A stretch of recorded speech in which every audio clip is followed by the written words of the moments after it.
While Tesla is busy chasing luxury headlines and Toyota keeps telling us hybrids are the future, an 82-year-old grandmother in rural Hiroshima just flipped the script on the entire EV industry. And no, she didn't buy a Tesla or a Prius. She bought a $7,000 electric car that's smaller than a golf cart that, in her own words, completely transformed her life. We're talking about the Mibot from KG Motors in Japan, a tiny one-seater that's becoming Japan's quiet transportation revolution. This isn't just some cute budget car, this is about freedom, dignity and independence in places big corporations forgot. But how did a glorified scooter outsell the world's biggest automaker?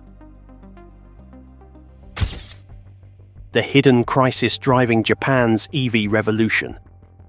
The Mibot isn't just outselling Toyota, it's pulling back the curtain on a transportation crisis that's been quietly devastating rural Japan. To really understand how a $7,000 one-seater EV is shaking the industry, you have to leave the neon lights of Tokyo and head out to the forgotten countryside. And what you'll find there is something the big automakers would rather you didn't see. Japan's rural bus networks are vanishing. According to the World Economic Forum, over 85% of regional transport operators are losing money. They can't even afford to keep buses running. Quietly, routes that served villages for generations are shutting down. No press conference, no national debate, just one more community cut off from the world. Now, picture this. You're 75, living in the hills of Yamaguchi. Your legs don't carry you like they used to, and your local bus route just vanished. No taxis, no trains. Suddenly you're stranded. And with a third of Japan's population heading into old age by 2050, this isn't rare. In rural areas, it's already happening. But wait, aren't there programs to fix this? Well, technically, yes. Japan's mobility as a service projects promised tech-driven transport, but those programs barely touch the countryside. They focus on city centers, while villages are left behind, cut off from the basics of modern life. And that is where the Mibot comes in. It doesn't appear in big dealerships. It shows up in village driveways. Over 95% of pre-orders come from rural homes. Why? Because the Mibot solves something public transport forgot: personal freedom. No complicated license, just plug it into a regular outlet and go. Small enough for narrow village streets, cheap enough for regular people. This isn't about selling cars, it's about survival. While Tesla adds luxury gimmicks and Toyota clings to hybrids, the Mibot quietly restored dignity to forgotten communities. And that's the question hanging over the entire industry now. What if the future isn't about fixing the system, but about finally building something useful? Meet the Mibot, Japan's accidental social revolution. KG Motors CEO Kazunari Kusunoki didn't set out to fix Japan's rural crisis. He wasn't chasing some big political agenda. All he wanted was to answer a simple question: why are Japanese cars so massive when the streets they drive on clearly aren't? But in solving this small problem, he accidentally launched something far bigger: a $7,000 electric car that's not just outselling Toyota's EVs, but rewriting what mobility means in Japan. KG Motors isn't a corporate powerhouse. It's a scrappy little startup built around one idea: make cars that fit how people actually live. Kusunoki, born and raised in Osaka, watched his family wrestle with narrow alleyways and impossibly tight parking spots. Nobody was asking for faster sports cars or premium sedans. People just wanted something cheap, compact, and simple to maintain. That's where the Mibot was born. And the car itself? Well, it's nothing like what the big names are pushing. This isn't about blistering speed or record-shattering range. The Mibot is designed for real life. It's 2.5 meters long, practically the size of a golf cart. It runs on a 7.68 kilowatt-hour lithium iron phosphate battery.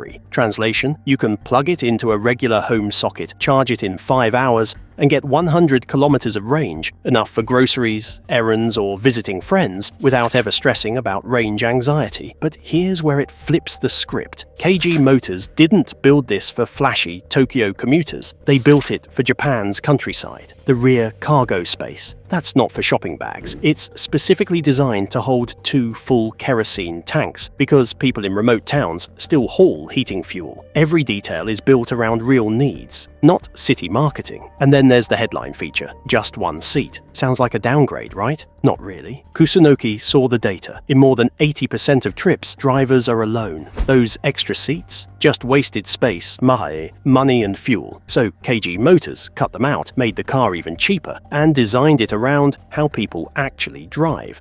That's why the Mibot feels like a freedom machine. It's not replacing your family car. It's replacing 80% of your trips. It puts mobility in reach for people who had none. Elderly villagers stranded by failing bus routes suddenly have independence. Young urbanites drowning in debt finally have an affordable escape. And by skipping expensive cobalt and nickel, sticking to LFP batteries, and keeping things simple, KG Motors held the starting price around $7,000. No government subsidies needed. But the real plot twist is that KG Motors never expected who would actually show up to buy these tiny EVs. And when the orders rolled in, it shocked everyone. The unexpected buyers, reshaping Japan's EV market. When the first batch of Mibots started rolling out, the team at KG Motors was expecting your typical first-time car buyers, maybe some city commuters looking for a quirky backup ride. But then they looked at the data, and it surprised them. Over 95% of Mibot buyers already owned at least 1 car. Let that sink in. People weren't replacing their car, they were adding a second vehicle. And not just any vehicle, a 1-seater with a top speed slower than a pizza delivery scooter. So what was going on? Let's break it down. This wasn't Tokyo office workers trying to skip the morning train crush. It was rural homeowners putting in pre-orders. People who already had a minivan, maybe a K-truck parked outside, were signing up for the Mibot in record numbers. This wasn't about upgrading, it was about covering the last mile. Think about it. If you're 70 or 80 years old and the nearest bus stop just got shut down, you're not driving your big car into town every time you need milk. You need something small, safe, and simple. And that's exactly what the Mibot became. This wasn't just a trend, it was a quiet market flip. In Japan, K-cars have always been the go-to for cheap, efficient driving. But even K-cars are getting bigger and more complicated, with more features that, frankly, many rural folks don't care about. There are license requirements, mandatory inspections, and rising maintenance costs. And the Mibot just skipped all of that. No shaken inspection, cheaper insurance, and no need for special garages. You plug it in at home and go. That's why so many seniors, especially women in their 70s and 80s, started pre-ordering it. It wasn't just a car, it was freedom in a box, and the numbers prove it. By mid-2025, KG Motors had racked up over 2,250 pre-orders. For context, Toyota only managed 2,000 electric vehicle sales in all of 2024. A tiny company with a niche product had outsold the country's automotive titan, and barely anyone in the mainstream media even noticed, except for local governments. Because they definitely noticed. In towns across Japan, municipal offices started eyeing the Mibot, not as a car for residents, but as a service tool. Senior centers began calculating costs to use Mibots for quick errands, home visits, and meal deliveries. There was talk of replacing expensive transport shuttles with a fleet of Mibots to give seniors back their mobility without burning through city budgets. And it didn't stop there. Delivery cooperatives in remote areas started asking questions too. Postal workers, local grocers, anyone who spent their day doing dozens of short trips but didn't need the space or fuel costs of a full-size car, began seeing the Mibot as a smart alternative. Postal delivery in the countryside is expensive, and routes are shrinking. With a 100-kilometer range and home charging, Mibots could cut fuel costs and extend delivery routes where it was becoming economically impossible to drive. And here's the kicker: in Japan, parking often costs more than the actual car. For many families, the Mibot became a way to avoid the hassle. It could fit in a garden shed or a corner of the driveway without worrying about renting extra space. In a country obsessed with maximizing every square meter, the smallest EV on the market suddenly made the most sense. So the question wasn't why would someone buy a car they can only use, but why would they waste time, money, and space on a car they don't need most of the time. How Mibot bypasses Japan's broken system. Let me tell you something most people don't realize. The Mibot isn't just a quirky little EV zipping through narrow countryside lanes. It's actually gaming Japan's entire transportation system through a brilliant legal backdoor. And no, this isn't some grey market loophole. This is baked into Japan's own regulations. Now, here's the wild part. In Japan, K-cars have always been the affordable mobility option, but even those come with strings attached: insurance costs, shaken vehicle inspections, parking fees, and licensing hurdles that have only gotten stricter as the population ages. So what did KG Motors do? They looked at the rules, and instead of fighting them, they played smarter. The Mibot is classified as a low-speed vehicle, with a maximum speed of under 60 kilometers per hour. That one decision means owners skip some of the biggest money drains that come with owning a car in Japan. And the impact? It's massive. Vehicles like the Mibot don't require expensive designated parking spots in most regions. Yes, in a country where monthly parking can cost more than your rent, owning a vehicle you can literally park in your shed is a game changer. Municipal governments are taking notes too. They're calculating the costs of replacing large, underused transport fleets with nimble Mibots that don't need specialized drivers, costly fuel, or constant maintenance. Senior service teams are looking at ways to use these tiny EVs for food deliveries, medication drop-offs, and wellness visits at a fraction of current operating costs. And just when you think this couldn't get more David versus Goliath, we have to talk about Japan's failed tech experiments. Mobility as a service was supposed to save rural transport. The government threw millions at high-tech apps and shared services, but in places where internet coverage is patchy and populations are scattered over mountains and fields, none of it stuck. Buses still got cancelled, seniors still got stranded, and no one wanted to learn another app.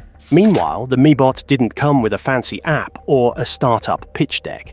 It came with a key and a charging cable, and that simplicity is exactly why it worked. The savings don't stop at the purchase price. Insurance premiums are minimal. Maintenance is practically non-existent with its LFP battery setup, and charging happens at home for pennies. The Mibot doesn't just cut transport costs, it slices through them like a hot knife through butter. But here's where it gets even more futuristic. The Mibot is not just a slow-moving electric cart. KG Motors designed it with over-the-air software updates. That means 1 year from now, your Mibot could be smarter than when you bought it. Rural municipalities are already discussing possibilities like vehicle-to-grid energy sharing, emergency alert systems for seniors, and even basic telehealth monitoring, all through the car you use to grab groceries. And I know what you're thinking. How can a tiny, slow EV be more practical than a Tesla?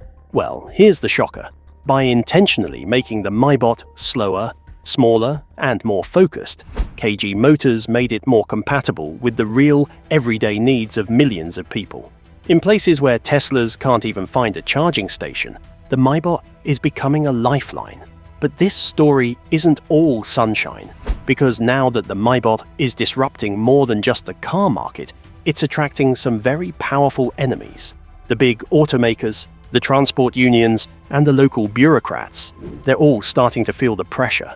And we're about to dive into how this little car triggered a quiet panic inside Japan's biggest corporate boardrooms. If a tiny, slow EV can outsell Japan's giants, what does that mean for Toyota's empire? And is this humble Mibot about to force a revolution in Japan's streets? The industry shakeup. Let's be honest. When Toyota's boardroom saw the sales chart, they must have thought it was a misprint. A $7,000 single-seater EV had just outsold their entire electric vehicle lineup in Japan. And in that moment, they realized they'd been gearing up for the wrong fight all along. For over 20 years, Toyota built its empire defending hybrids, telling the world that all-electric was risky, expensive, and not ready for prime time. But now, Toyota's doing a full U-turn. New reports show they're scrambling to push 15 new EV models and targeting 1 million EV sales by 2027. It's a complete pivot, because when a tiny micro EV with a range of just 100 kilometers outsells your flagship bZ4X, you can't pretend it's just a niche market anymore. And it's not just Toyota feeling the heat. BYD, Tesla, and the other big players who've been playing the high-performance game are suddenly noticing a completely different threat creeping up behind them. This wasn't supposed to happen. The EV race was meant to be about who could build the fastest, sleekest, longest-range cars. But here comes the Mibot, tiny and slow, blowing up everything they thought they knew about what people really want. Industry insiders are already predicting a full-on gold rush into micro-EVs by 2026. Analysts expect Honda, Nissan, and even Volkswagen to release their own low-cost, low-speed EVs targeting rural communities and last-mile mobility. Why? Because the Mibot proved something the big brands didn't want to hear. Most people don't need a spaceship on wheels. They need affordable, practical freedom. And the first brand to deliver that at scale, they win. But here's where things get dicey. Mibot's biggest weapon is affordability. Yet that advantage is already under threat. Rising lithium costs and tightening supply chains are pushing battery prices up across the board. Even KG Motors admitted that scaling production while keeping prices below $10,000 is becoming a serious challenge. Demand has already shot past what their small Hiroshima facility can handle, with over 2,250 pre-orders stacking up and no clear short-term solution to meet it. And while KG Motors is rushing to expand, the established giants are lining up their counterattack. Honda is already teasing K EVs with improved urban range, and Nissan is revisiting its dormant K strategy, this time with all-electric designs aimed at undercutting the Mibot on features. The battleground is shifting from performance showdowns to ultra-budget practicality wars. So let's be clear, this isn't just a cute little EV making headlines. This is a full-blown industry shakeup, because the Mibot didn't just outsell the big guys, it completely flipped the script. It proved the EV revolution isn't about who can build the fastest car. It's about who can build the most useful one for the people who've been ignored the most. But that leaves us with a massive question. Sure, the Mibot is punching way above its weight right now, but can a tiny startup from Hiroshima really survive the full force of global car giants throwing billions at their own micro-EV fleets? The road ahead.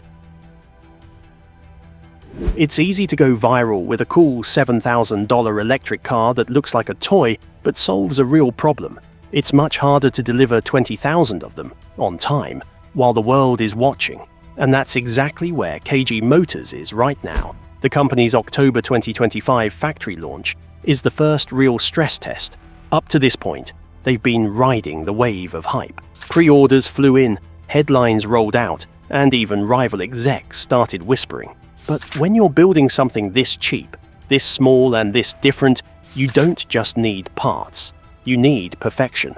One bad batch of batteries, or a 3-week delay on those single-seat shells, and everything slows to a crawl. And there's pressure from abroad too, because KG Motors isn't just thinking local. Indonesia, Thailand, and the Philippines have all shown interest in licensing or importing the Mibot. Makes sense. Dense traffic, narrow roads, and a population that doesn't need a Tesla to buy groceries. It fits. But scaling across borders means facing a jungle of regulations, logistics, and, yes, competitors who suddenly smell blood in the water. Speaking of which, Honda and Nissan aren't exactly sitting this one out. Both are reportedly planning K-sized EVs of their own, and with the Japanese government offering subsidies, they're probably going to be fast, cheap, and backed by a legacy service network that KG just can't match. And here's the twist. The very thing that makes the Mibot revolutionary, the low speed, the minimalist shell, the single-seat frame, is also what could get it shut down.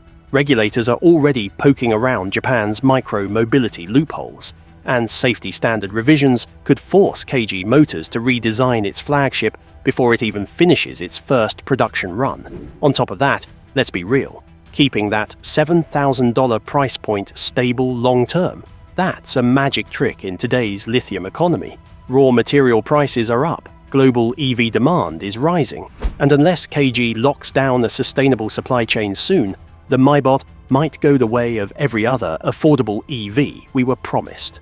The real shock with the Mibot isn't just that it costs $7,000, it's how it quietly flips the script on everything we thought we knew about transportation. This isn't about replacing cars with smaller cars, it's about rethinking mobility for a world that's aging faster than the roads can keep up. So, what do you think? Is micro-mobility the future?